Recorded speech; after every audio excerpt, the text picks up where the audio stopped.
Kiat!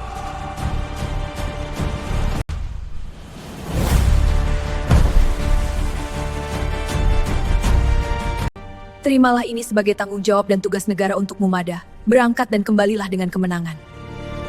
Baiklah Paduka, saya mohon izin untuk berangkat. Izin diberikan.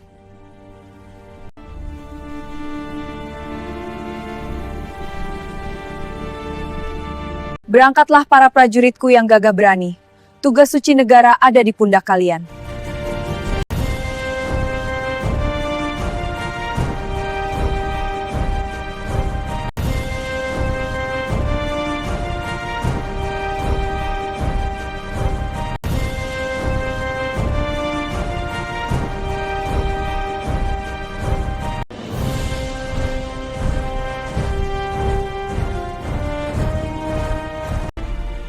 Semoga Majapahit kelak akan tumbuh dan berkembang menjadi kerajaan yang agung. Sumpah sudah diucapkan. Tapi sumpah tidak berarti apa-apa, sampai negara berani mulai melangkah. Dan hari itu, Majapahit akhirnya bergerak. Bukan dengan kata-kata, bukan dengan simbol, tetapi dengan tekad yang siap mengguncang seluruh Nusantara. Selamat datang di Nusantara Kingdom, tempat kita membedah sejarah bukan sebagai dongeng masa lalu, tetapi sebagai strategi kekuasaan yang membentuk negeri ini. Jika Sumpah Palapa membuat istana terbelah, maka episode ini menunjukkan bagaimana sumpah itu mulai bergerak, mengubah peta, dan menentukan masa depan Majapahit. Semoga kita diberi kejernihan berpikir untuk mengambil hikmah dari perjalanan para pemimpin terdahulu.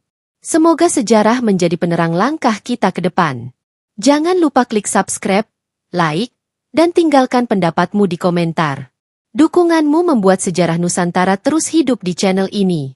Gema Sumpah Palapa masih menggantung di udara Majapahit, seakan-akan kata-kata Gajah Mada tidak hanya diucapkan di hadapan Balai Agung, tetapi menembus tembok istana, mengalir ke lorong-lorong pemerintahan, dan bahkan ke desa-desa yang jauh dari pusat kekuasaan. Sumpah itu sudah menjadi pembicaraan semua lapisan masyarakat. Para pedagang membicarakannya di pasar. Prajurit muda membicarakannya di barak. Bahkan para pemuka daerah mengirim utusan untuk memastikan apa yang sebenarnya terjadi di istana. Tetapi setelah hari itu, sebuah pertanyaan besar muncul, apa langkah selanjutnya? Sumpah sebesar itu tidak bisa dibiarkan menggantung tanpa arah. Majapahit bukan kerajaan kecil yang bisa bergerak sembarangan. Setiap keputusan, setiap isyarat, setiap gerakan kecil memiliki konsekuensi politik dan militer yang sangat serius. Maka setelah keramaian upacara mereda, kehidupan di Balai Agung tidak langsung kembali tenang. Justru di saat itulah pergerakan dimulai. Pergerakan yang lebih tajam, lebih senyap, lebih menentukan. Para pejabat tinggi kerajaan dipanggil satu persatu ke ruang-ruang pertemuan rahasia. Di sana, tidak ada sorakan, tidak ada tepuk tangan, tidak ada pengakuan. Hanya ada meja kayu panjang, gulungan peta kuno, lilin-lilin kecil yang menyala redup, dan wajah-wajah serius yang mencoba memahami harga dari sebuah sumpah. Di salah satu ruangan itu, sebuah peta besar dibentangkan. Peta itu bukan peta yang mudah dibaca. Ia bukan seperti peta modern yang rapi dan bersih. Ia penuh coretan, penuh catatan, penuh simbol dari berabad-abad lalu.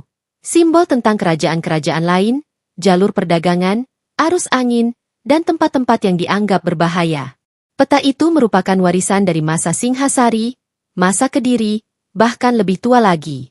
Hanya sedikit orang yang berhak menyentuhnya. Gajah Mada berdiri di depan peta itu cukup lama sebelum orang lain masuk. Ia menatap setiap detail seolah-olah sedang membaca takdir. Ia tahu bahwa sumpahnya bukan sekadar deklarasi politik. Ia adalah beban. Ia adalah janji yang menuntut pembuktian. Dan pembuktian itu tidak bisa dilakukan dengan tergesa-gesa. Ketika pintu ruang pertemuan perlahan terbuka, beberapa pejabat militer dan petinggi istana masuk. Mereka bukan orang-orang sembarangan. Mereka adalah tokoh-tokoh yang menentukan arah negara. Panglima pasukan darat, penasihat perbatasan, ahli perdagangan maritim, dan beberapa pejabat senior yang dikenal berhati-hati, bahkan terlalu hati-hati. Rapat dimulai tanpa banyak basa-basi. Salah satu penasihat berusia tua berkata dengan suara pelan namun tajam, Amukti Palapa bukan sekadar janji pribadi. Jika kita bergerak salah, Majapahit dapat runtuh bukan oleh musuh, tetapi oleh keputusan kita sendiri. Yang lain menyambung, Kerajaan baru saja pulih dari intrik. Luka Rakuti dan perpecahan istana belum sepenuhnya sembuh. Kita tidak bisa membuat langkah besar tanpa memastikan pondasi kita kokoh. Gajah Mada mendengarkan semuanya tanpa berbicara. Ia tahu setiap kekhawatiran itu benar. Sumpah yang ia ucapkan memang besar. Bahkan mungkin terlalu besar untuk diucapkan begitu terang-terangan. Tetapi ia juga tahu bahwa sumpah itu sudah keluar. Ia tidak bisa kembali. Bahkan jika ia ingin menariknya kembali, Majapahit tidak akan mengizinkan. Ia mengangkat jarinya dan menunjuk beberapa titik di peta. Jalur perdagangan Cina-Jawa. Rute pelayaran menuju Sumatera. Wilayah yang menjadi pusat rempah seperti Banda dan Seran. Dan sebuah pulau kecil yang terlihat seperti batu permata di tengah lautan, Bali. Namun sebelum pembahasan mengenai target, ada satu hal yang harus dipastikan, kapasitas Majapahit sendiri. Majapahit adalah kerajaan besar. Tetapi besar tidak selalu berarti siap. Kekuatan lautnya sedang berkembang, namun belum mencapai puncaknya. Lumbung-lumbung pangan kembali stabil, tetapi belum sekuat masa Singhasari. Pasukan darat tangguh, tetapi dengan kondisi politik yang rapuh setelah intrik, perlu kepastian bahwa mereka setia dan solid. Karena itu pertemuan ini bukan tentang memutuskan siapa yang diserang, tetapi memutuskan apakah Majapahit benar-benar siap untuk melangkah. Diskusi berlangsung berjam-jam. Beberapa pejabat mempertanyakan keberanian Gajah Mada. Beberapa menguji pemikirannya. Tetapi semakin lama, semakin jelas bahwa langkah pertama negara tidak dimulai dengan kapal-kapal besar ataupun pasukan yang siap tempur. Langkah itu dimulai di sini, di ruangan ini, dengan analisis dingin, hitungan matang, dan pemahaman mendalam tentang geopolitik Nusantara. Lalu, ketika pertemuan hampir berakhir, salah satu panglima berkata dengan suara tegas, "Jika kita tidak bergerak setelah sumpah sebesar ini, Majapahit akan terlihat ragu. Keraguan adalah celah yang akan dimanfaatkan musuh." Semua orang terdiam. Kalimat itu bukan ancaman, melainkan kebenaran. Disinilah bab pertama dari ekspedisi Majapahit dimulai. Di ruang strategi, bukan di medan perang. Balai Agung kini menjadi pusat pergerakan senyap. Para juru tulis mulai menyalin peta. Para pengintai dikirim ke pelabuhan-pelabuhan. Utusan rahasia bergerak ke daerah-daerah untuk menilai situasi politik lokal. Catatan-catatan lama tentang konflik di Bali, hubungan dagang, dan kekuatan lokal kembali dibuka. Majapahit mulai bergerak, tetapi dunia luar belum mengetahuinya. Di bawah permukaan, sebuah kekuatan besar sedang bangkit, perlahan, pasti, dan dengan tujuan yang tidak bisa ditawar. Sumpah Palapa telah menjadi lebih dari sekadar kata-kata. Ia telah menjadi peta, strategi, dan arah negara. Setelah hari-hari pertama pertemuan rahasia di istana, fokus Majapahit tidak lagi pada gema sumpah, tetapi pada pertanyaan yang jauh lebih berbahaya. Dari mana langkah pertama harus dimulai? Keputusan ini bukan hanya soal memilih wilayah. Ia adalah penentu masa depan sumpah, masa depan Gajah Mada, dan bahkan masa depan stabilitas kerajaan. Karena setiap wilayah yang disebutkan dalam Sumpah Palapa bukan sekadar nama. Mereka adalah pusat kekuatan, jaringan dagang, kerajaan-kerajaan kecil, kelompok adat, dan node geopolitik yang saling terhubung membentuk lanskap Nusantara. Satu kesalahan langkah dapat membuat Majapahit terlihat tamak atau lemah. Dan keduanya sama berbahayanya. Para penasihat negara mengumpulkan data lama dan laporan baru. Gulungan-gulungan catatan dari masa Singhasari kembali dibuka. Informasi mengenai posisi kerajaan-kerajaan kecil, kekuatan armada, persaingan ekonomi, hingga jarak tempuh laut diukur ulang. Di ruang lain, para juru tulis menyalin catatan perjalanan pedagang, mendengarkan laporan orang-orang yang pernah berlayar ke kawasan timur dan barat Nusantara, mencoba menyusun ulang potret kekuatan lawan. Ketika semua data itu dikumpulkan, muncul satu kesimpulan. Majapahit tidak bisa menyerang semuanya sekaligus. Tidak mungkin, tidak masuk akal dan tidak strategis. Kerajaan seperti Gurun, Gorom, Seran, dan wilayah timur lainnya adalah penghasil rempah yang penting. Namun mereka berada jauh dari pusat Majapahit, dan armada laut kerajaan masih dalam tahap pengembangan. Menyerang mereka lebih awal akan menjadi perjalanan panjang yang menguras logistik, tenaga, dan waktu. Risiko yang tidak sebanding bila dijadikan target pertama. Tanjung Pura di Kalimantan memang kaya sumber daya dan memiliki kedudukan strategis. Tetapi wilayah itu luas dan sulit ditaklukkan tanpa operasi panjang yang dapat menghabiskan biaya negara. Selain itu, para pemimpin daerah di sana cukup lihai dalam permainan politik, terlalu rumit untuk langkah awal. Haru di Sumatera adalah wilayah penting di jalur perdagangan internasional. Namun Haru juga memiliki hubungan diplomatik dan ekonomi dengan pihak asing, terutama pedagang dari India dan Tiongkok. Menyerang Haru secara tiba-tiba bisa mengundang komplikasi internasional. Majapahit belum bisa mengambil risiko itu. Dan kemudian, ada Bali. Semua catatan yang dikumpulkan, politik, ekonomi, jarak, koneksi budaya, perlahan mengarah pada kesimpulan yang sama. Tidak ada wilayah lain yang memberikan kombinasi, strategis namun terjangkau, seperti pulau yang terletak hanya beberapa hari pelayaran dari pantai timur Jawa itu. Salah satu penasihat berkata dalam pertemuan lanjutan, Bali kecil, tetapi kekuatannya tidak dapat diremehkan. Namun justru itu kelebihannya. Tidak terlalu mudah, tidak terlalu sulit. Jika berhasil ditaklukkan, Majapahit terlihat kuat.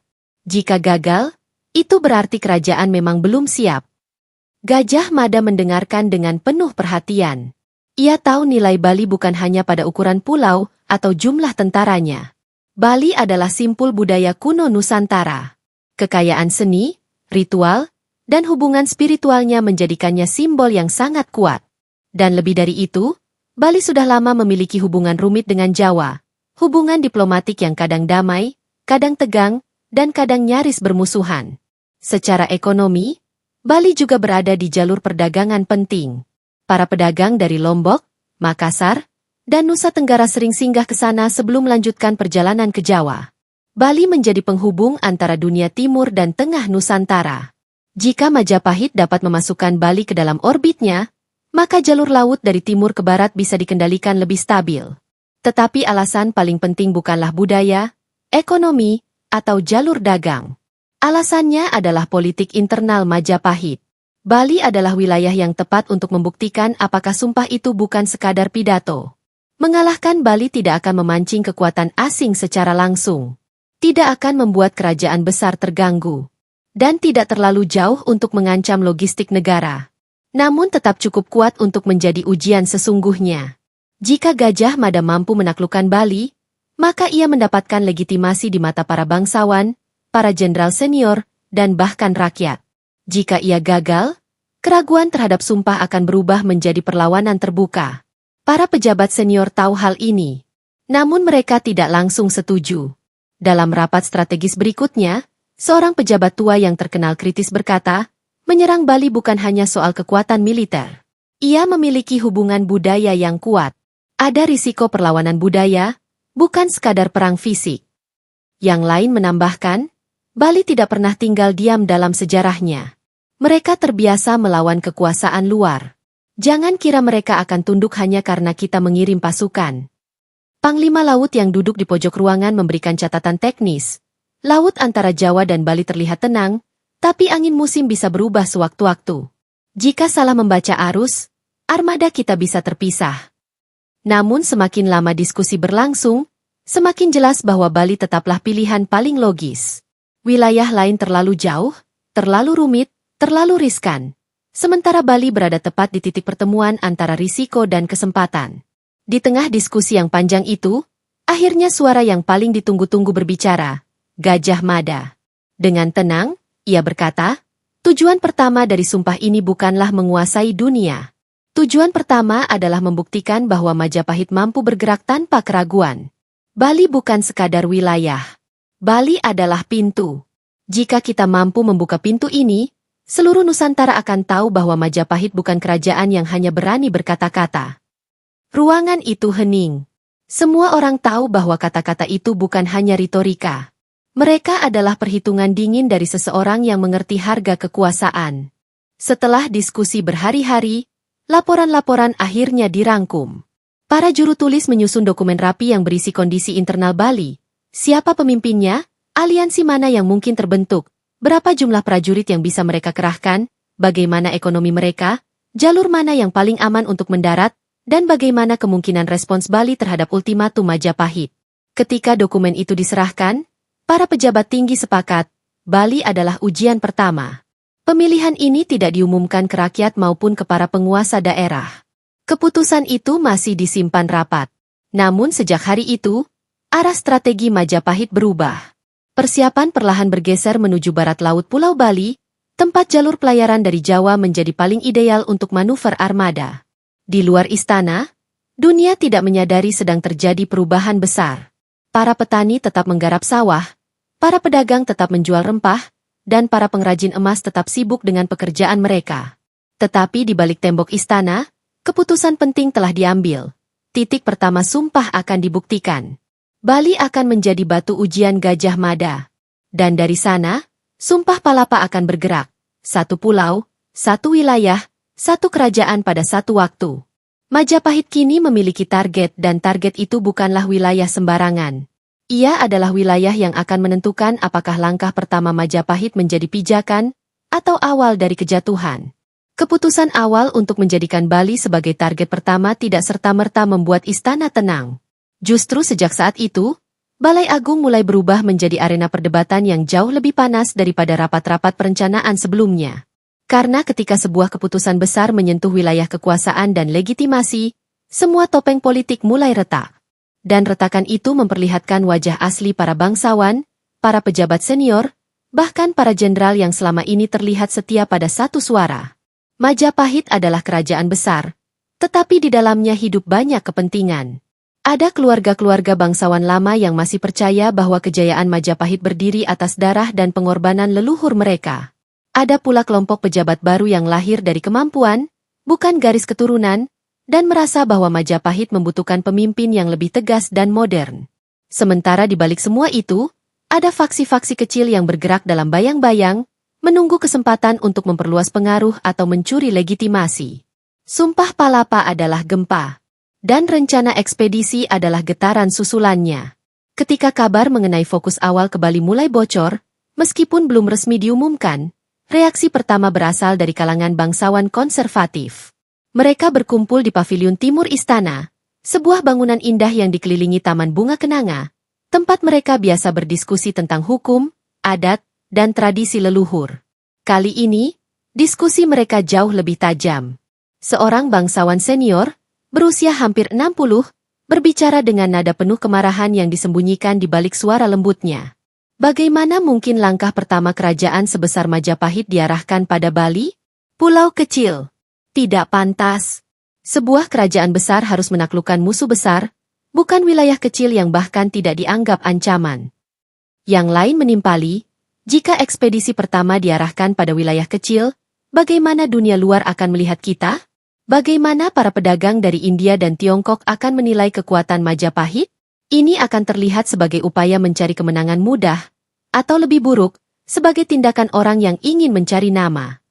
Kalimat itu memiliki tujuan jelas, menyerang Gajah Mada. Bukan dengan kata-kata langsung, tetapi melalui insinuasi yang sangat halus. Di sisi lain, faksi yang lebih muda dan progresif, justru mendukung keputusan itu. Beberapa dari mereka adalah panglima-panglima muda yang pernah bertugas di perbatasan, atau memimpin pasukan menghadapi pemberontakan kecil. Mereka memahami betapa berbahayanya mencoba menaklukkan wilayah yang terlalu jauh, atau terlalu kuat tanpa kesiapan maksimal. Salah satu panglima muda, wajahnya masih penuh semangat, berkata di hadapan sekutunya, "Jika kita gagal di target pertama, seluruh sumpah ini akan runtuh.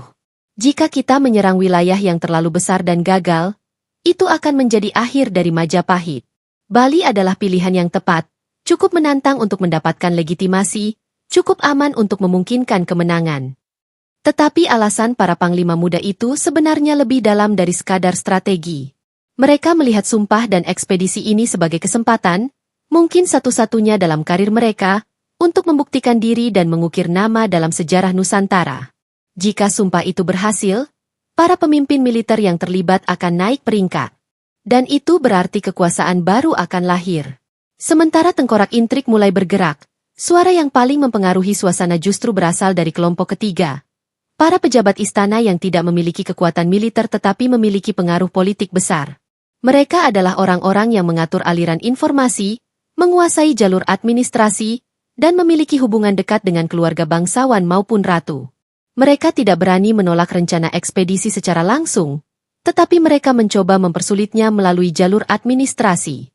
Mereka menyebarkan bisik-bisik kecil, apa keuntungan menaklukkan Bali? Bukankah Majapahit harus fokus pada pemulihan dalam negeri? Bukankah sumpah itu hanya ambisi pribadi seorang Mahapatih? Bisik-bisik itu disebarkan bukan kepada rakyat, melainkan kepada pejabat tingkat menengah, para kepala desa dekat istana, bahkan beberapa pemimpin daerah yang sering datang membawa laporan. Dalam politik, keraguan adalah senjata. Tidak perlu menyerang secara terbuka, cukup menanamkan ketidakpastian, dan badai akan datang dengan sendirinya. Dan badai itu mulai terasa ketika perdebatan resmi pertama di Balai Agung diumumkan. Hari itu, Balai Agung dipenuhi puluhan pejabat tinggi. Para prajurit kerajaan berdiri di sisi-sisi ruangan, menjaga ketertiban, meski mereka sendiri tidak bisa menahan rasa penasaran. Ruangan besar itu, yang biasanya digunakan untuk penetapan hukum atau upacara kerajaan, kini menjadi arena bagi dua visi besar Majapahit, visi yang ingin bergerak maju dan visi yang ingin mempertahankan status quo. Ratu Tribhuwana Tunggadewi hadir, duduk tenang di singgasana, wajahnya sulit dibaca. Di satu sisi, ia tahu Majapahit membutuhkan momentum. Di sisi lain, ia tahu pergerakan terlalu cepat bisa menghancurkan stabilitas kerajaan yang baru bangkit dari krisis politik beberapa tahun sebelumnya. Ketika perdebatan dimulai, bangsawan konservatif berdiri lebih dulu. Paduka Ratu, ekspedisi ini terlalu cepat. Bali bukan ancaman bagi negara. Mengapa kita harus menyerang? Kita seharusnya menjaga stabilitas, bukan memancing konflik. Gajah Mada tidak langsung menanggapi. Ia membiarkan seluruh keberatan itu keluar terlebih dahulu. Sebuah strategi yang membuat lawan kelelahan sebelum ia berbicara. Setelah debat berjalan cukup lama, barulah ia berdiri. Paduka Ratu, katanya dengan suara tenang namun sangat jelas, sumpah Palapa telah terdengar oleh seluruh Nusantara. Jika Majapahit diam, mereka akan melihat kita ragu. Jika Majapahit ragu, mereka akan mencoba menguji kekuatan kita. Dan itu jauh lebih berbahaya daripada ekspedisi ke Bali. Seorang bangsawan menantang, tetapi mengapa Bali? Mengapa tidak wilayah besar? Jika sumpah ini adalah bukti kekuatan, bukankah seharusnya kita menyerang wilayah besar pula? Gajah Mada menatapnya, kemudian berkata, serangan pertama bukan untuk memperlihatkan kekuatan terbesar Majapahit, melainkan untuk memperlihatkan bahwa Majapahit mampu bergerak dengan kehati-hatian, kecerdasan, dan ketepatan. Kekaisaran tidak dibangun dalam satu malam. Ia dimulai dari batu pertama yang diletakkan dengan benar. Ruangan hening. Argumen itu sulit dibantah. Namun justru di saat itu, lawan-lawan politik Gajah Mada mengerti satu hal yang lebih menakutkan dari ekspedisi. Jika ekspedisi ini berhasil, tidak ada lagi yang bisa menghentikan Gajah Mada. Ia akan menjadi sosok yang bukan sekadar Mahapatih, tetapi figur yang legitimasi politiknya berasal dari keberhasilan nyata di medan perang dan strategi negara. Itu berarti tidak ada lagi alasan untuk menahan pengaruhnya. Perdebatan di istana itu bukan lagi soal Bali. Bukan lagi soal ekspansi, tetapi soal siapa yang akan mengendalikan masa depan Majapahit. Hari itu, keputusan tidak langsung diambil. Tetapi dari cara perdebatan berlangsung, dari wajah-wajah yang mulai kehilangan kesabaran, dari desir ketakutan yang mulai terasa di sudut-sudut ruangan, semua orang tahu satu hal, ekspedisi ini tidak bisa dihentikan. Dan hal itu malah membuat banyak pihak semakin panik. Karena makin dekat ekspedisi itu diwujudkan, makin jelas pula bahwa sumpah Gajah Mada bukan sekadar retorika. Ia adalah alat yang bisa mengguncang struktur kekuasaan Majapahit, mengangkat orang baru, menjatuhkan orang lama, dan mengubah keseimbangan politik kerajaan untuk selamanya. Dan itulah sebabnya, perdebatan di istana tidak berhenti di Balai Agung. Ia bergerak ke lorong-lorong gelap, ke rumah pertemuan rahasia, ke taman istana yang sepi, tempat para bangsawan mulai menyiapkan langkah diam-diam mereka. Karena jika mereka tidak bisa menghentikan ekspedisi, mereka mungkin akan mencoba sesuatu yang lebih licik, membuat ekspedisi itu gagal. Istana Majapahit malam itu seperti jantung raksasa yang berdenyut pelan namun syarat ketegangan. Setelah berhari-hari perdebatan, bisikan, laporan rahasia, dan adu pengaruh di balik tirai kekuasaan, seluruh perhatian tertuju pada satu sosok, Ratu Tribhuwana Wijaya Tunggadewi. Beliaulah satu-satunya yang dapat memutuskan apakah sumpah seorang Mahapatih akan menjadi kebijakan negara, atau sekadar angin yang berlalu tanpa makna. Akan tetapi, Tribhuwana mengetahui sesuatu yang tidak disadari banyak orang. Sumpah itu telah terlanjur hidup di luar kendali siapapun. Sejak hari Gajah Mada berdiri di Balai Agung dan mengucapkan Sumpah Palapa, seluruh Majapahit bergetar. Kabar itu menyebar dari istana ke rumah-rumah pejabat, ke pos-pos prajurit, ke pasar di kota raja, hingga ke desa-desa di tepi sungai Brantas. Di mana-mana orang memperbincangkannya. Ada yang antusias, ada yang takut, ada yang ragu, tetapi tidak ada yang tidak mendengar. Itulah sebabnya, bagi Ratu Tribhuwana, menahan sumpah itu sama saja dengan meruntuhkan wibawa mahkota. Namun membiarkannya berjalan tanpa arah berarti mempertaruhkan seluruh stabilitas kerajaan yang baru saja pulih dari intrik bertahun-tahun. Di ruangan utama Kedaton, diterangi lampu minyak yang menggantung rendah, Tribhuwana duduk di kursi berukir emas. Wajahnya tenang, tetapi mata itu, mata seorang ratu, seorang ibu negara, menyimpan badai pertimbangan yang tidak terlihat di permukaan. Para pejabat menunggu di kejauhan, sementara utusan demi utusan baru saja menyampaikan pendapat fraksi-fraksi istana. Sebagian mendukung Gajah Mada dengan penuh gairah, sebagian ingin sumpah itu dihentikan secara halus, dan sebagian lagi hanya menunggu kesempatan untuk menjatuhkan Sang Mahapati. Namun ada satu hal yang tidak pernah Tribhuwana lupakan, ia sendiri yang mengangkat Gajah Mada. Ia melihat ketegasan, kecerdikan, dan loyalitas yang melebihi pejabat-pejabat istana lain yang selama ini hanya bermain aman. Dan ia tahu bahwa sumpah itu bukan sekadar mimpi seorang pejabat muda. Ia adalah strategi yang jika berhasil akan mengubah sejarah Nusantara. Malam itu, ia meminta semua orang pergi kecuali beberapa penasihat terpercaya. Mereka memperlihatkan peta-peta wilayah, distribusi armada laut, kondisi ekonomi daerah bawahan, serta laporan intelijen tentang Bali, wilayah yang disebut Gajah Mada sebagai target pertama. Tribhuwana mendengarkan semuanya tanpa memotong. Hanya sesekali mengusap dagu, mengatur napas, atau menunduk memperhatikan setiap detail seolah nasib kerajaan bergantung pada setiap garis tinta. Namun sebenarnya, keputusan itu sudah ada jauh di dalam hatinya. Ia hanya menunggu kepastian, dan pada akhirnya kepastian itu datang. Ketika laporan terakhir selesai dibacakan, ruang itu hening. Para penasihat menunggu. Beberapa berharap ratu mengambil langkah aman, menunda sumpah. Sebagian lainnya diam-diam ingin ratu memberi lampu hijau agar perubahan besar bisa dimulai. Dengan suara yang lembut namun penuh wibawa, Tribhuwana berkata, kerajaan sebesar Majapahit tidak boleh tampak ragu di hadapan rakyatnya. Dan sumpah seorang Mahapati, diucapkan di Balai Agung, bukan sumpah pribadi. Itu sudah menjadi suara negara. Namun negara tidak boleh berjalan dengan gegabah. Maka kita akan berjalan dengan perhitungan. Penasihat saling berpandangan. Ratu tidak mematikan sumpah itu. Tetapi ia juga tidak membiarkannya liar. Kemudian Tribhuwana melanjutkan. Perintahkan Gajah Mada untuk menyusun laporan lengkap. Semua aspek. Politik Bali. Ekonominya. Hubungan antar keluarga bangsawan. Siapa pemimpinnya? Siapa musuhnya? Siapa sekutunya? Bagaimana armadanya? Bagaimana pola anginnya? Tidak ada yang boleh luput. Jika sumpah ini hendak menjadi jalan menuju kejayaan, sumpah itu harus berdiri di atas fondasi negara, bukan pada keberanian semata. Kata-kata itu langsung menjadi keputusan resmi kerajaan. Para penasihat mengangguk, sebagian lega, sebagian terkejut, sebagian kecewa, tetapi tidak ada yang berani membantah. Karena mereka tahu, Ratu telah mengambil posisi yang cerdas.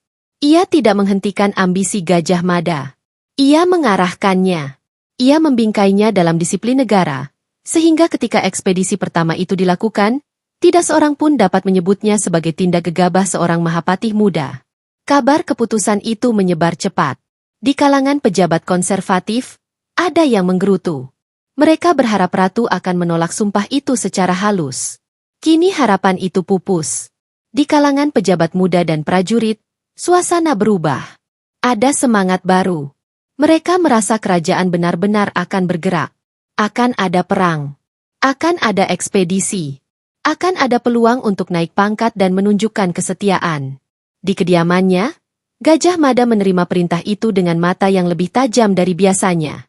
Ia tahu Ratu memintanya menyusun laporan bukan untuk menguji kesetiaannya, tetapi untuk memastikan seluruh negara bergerak selaras. Perintah itu adalah kepercayaan. Dan dalam tradisi Majapahit, kepercayaan ratu lebih berat daripada janji emas. Dalam hati, ia berkata pelan, "Baik, Sri Ratu. Sumpah ini akan berdiri atas dasar negara. Dan negara akan berdiri bersama sumpah ini." Tribhuwana sendiri, malam itu, berjalan keluar dari kedaton menuju pelataran istana. Angin malam membawa aroma sungai, dan di kejauhan terdengar suara prajurit berlatih. Langit tampak luas dan gelap, seolah menyembunyikan masa depan yang tak terduga. Dalam kesunyian itu, Ratu bergumam pelan, "Perjalanan panjang kerajaan ini baru mulai. Jika sumpah palapa adalah bara, maka negara harus menjadi angin yang mengubahnya menjadi api."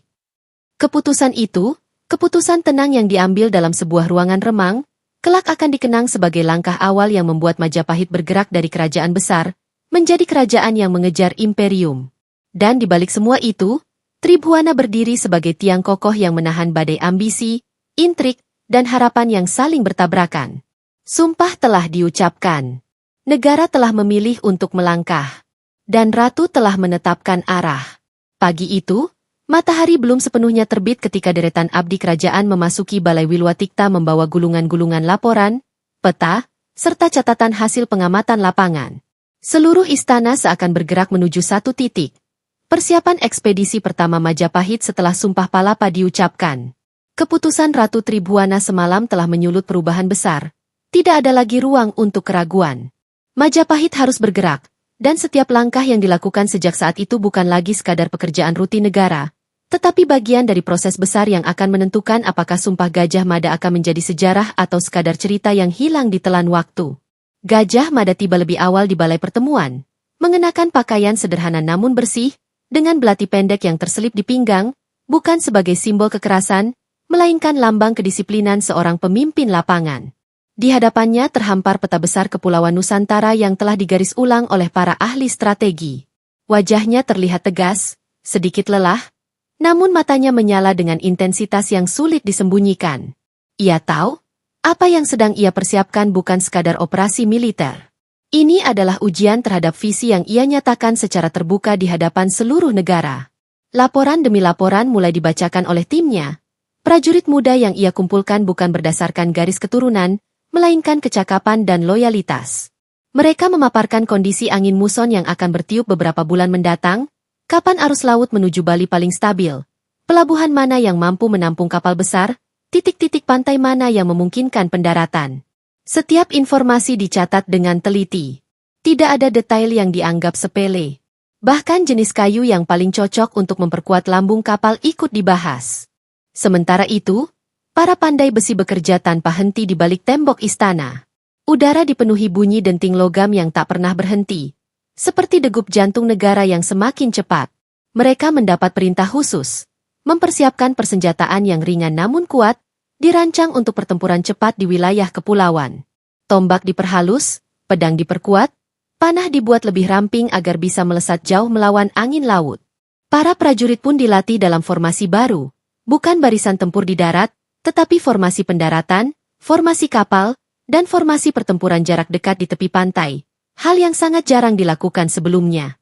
Di sisi lain, bagian logistik bekerja seperti semut-semut raksasa yang memindahkan persediaan. Gandum, garam, obat-obatan, tali, bahan bakar, air bersih, dan bahkan peralatan memperbaiki kapal jika terjadi kerusakan di tengah laut. Semua dihitung dan dicatat dengan disiplin. Gajah Mada sendiri turun langsung memeriksa beberapa titik penyimpanan. Tidak jarang ia bertanya dengan detail yang membuat para petugas logistik gugup, berapa lama bahan ini bertahan di udara lembab, atau berapa tali cadangan yang diperlukan jika kita menghadapi badai 2 hari berturut-turut. Tidak ada satupun hal yang dibiarkan bergantung pada keberuntungan. Pelabuhan Canggu, pusat maritim Majapahit, juga mengalami perubahan drastis. Dermaga yang sebelumnya digunakan untuk kapal dagang kini dipenuhi prajurit, pengrajin, dan pelaut yang melatih koordinasi arus naik turun pasukan dari kapal. Kapal-kapal dikelompokkan berdasarkan ukuran dan fungsi. Ada kapal pembawa prajurit, kapal logistik, kapal pengintai cepat, hingga kapal berat yang dilengkapi balista sederhana. Semua kapal diperiksa ulang. Papan yang retak diganti, layar yang robek dijahit, tali yang aus dibakar ulang dan dipilin menjadi lebih kuat. Di antara hiruk-pikuk itu, Terdapat pula bisikan-bisikan. Para pedagang yang melihat perubahan besar ini mulai bertanya-tanya apakah perang besar akan datang.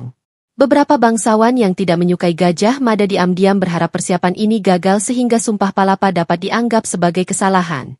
Namun sebagian besar rakyat justru merasa penasaran dan bangga. Kerajaan mereka sedang bersiap melakukan sesuatu yang belum pernah dilakukan sebelumnya dalam skala sebesar ini. Mereka mungkin tidak tahu tujuan akhir sumpah itu. Tetapi mereka tahu bahwa Majapahit sedang memasuki babak baru. Gajah Mada berjalan di sepanjang garis kapal sambil mengamati satu persatu wajah prajurit yang bersiap berangkat. Ada yang masih muda dengan mata penuh keberanian campur kecemasan. Ada pula yang sudah berpengalaman, terlihat tenang namun penuh kewaspadaan. Ia tidak memberikan pidato panjang, hanya beberapa instruksi singkat. Tetapi kehadirannya saja sudah cukup membuat para prajurit merasa bahwa mereka sedang menjadi bagian dari sesuatu yang penting. Mereka tahu, jika ekspedisi pertama ini berhasil, nama mereka akan tercatat dalam sejarah. Di Balai Wurare, para ahli strategi dan penulis kerajaan menyiapkan dokumen resmi untuk disampaikan kepada Ratu. Laporan lengkap tentang peluang keberhasilan, risiko yang harus dihadapi, cadangan strategi jika hal buruk terjadi, dan perkiraan waktu perjalanan.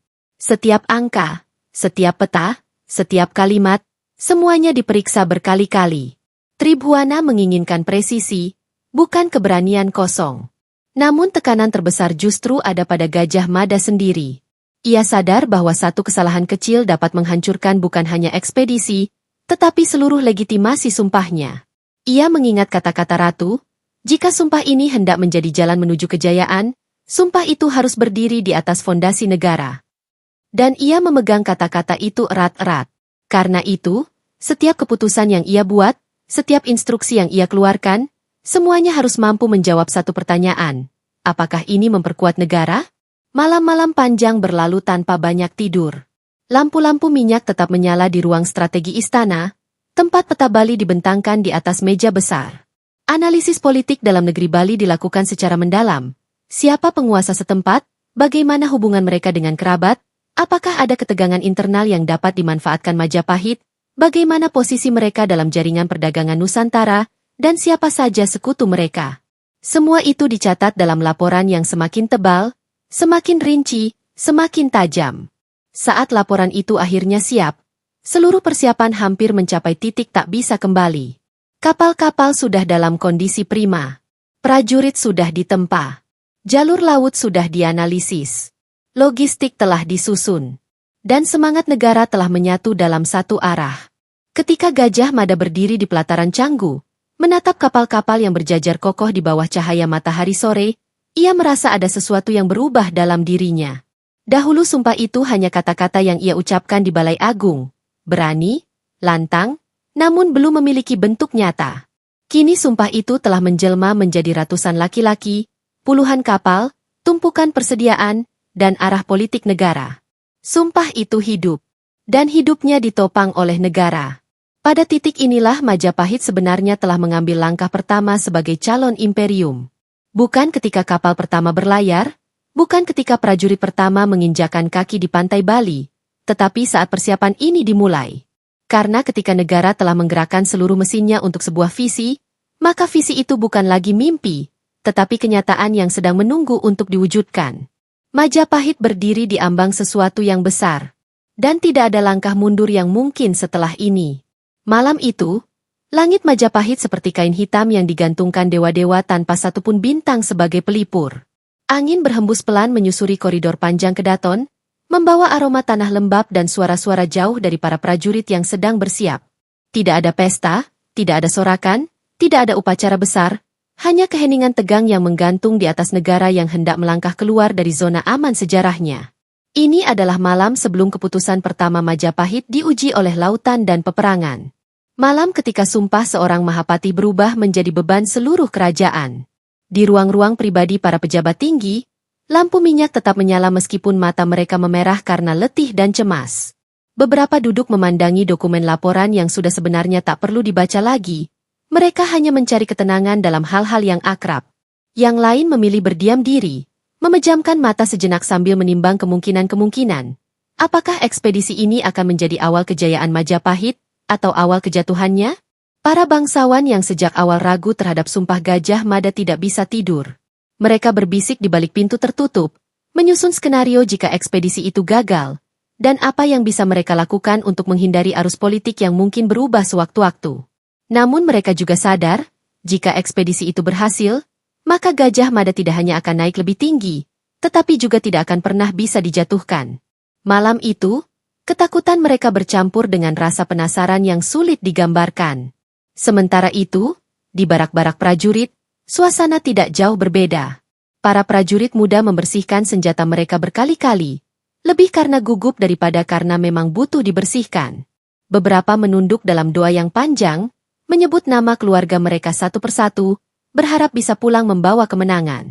Ada pula yang mencoba tidur, tetapi setiap kali memejamkan mata, lautan luas dan pantai asing Bali muncul seakan-akan menunggu mereka dalam mimpi yang belum sempat dimulai. Di ruang latihan kecil di dekat pelabuhan Canggu, beberapa prajurit senior berlatih gerakan sederhana, bukan untuk mempersiapkan kemampuan, tetapi untuk menenangkan pikiran. Suara hantaman kaki mereka ke lantai kayu bergema seperti genderang perang yang dipukul dari kejauhan. Namun di tengah semua kegelisahan itu, ada satu sosok yang berdiri sendirian, menyatu dengan bayangan malam. Gajah Mada. Ia berdiri di pelataran istana, menghadap ke arah barat, arah di mana Bali berada. Wajahnya tegap, tetapi napasnya dalam. Ia tidak takut perang, ia tidak takut lautan, dan ia tidak takut kegagalan secara pribadi. Yang ia takutkan hanyalah satu hal, bahwa sumpahnya menjadi beban negara alih-alih menjadi sayap yang mengangkatnya. Ia tahu bahwa sejak sumpah itu diucapkan, setiap langkahnya bukan lagi langkah seorang manusia, tetapi langkah negara. Jika ekspedisi pertama ini gagal, bukan hanya dirinya yang runtuh, seluruh struktur kepercayaan negara terhadap Sumpah Palapa akan ikut hancur. Lawan politiknya akan mendapatkan bukti bahwa ia hanya seorang pemuda ambisius dengan mimpi yang lebih besar daripada kemampuannya. Gajah Mada menutup mata, membiarkan angin malam menampar wajahnya.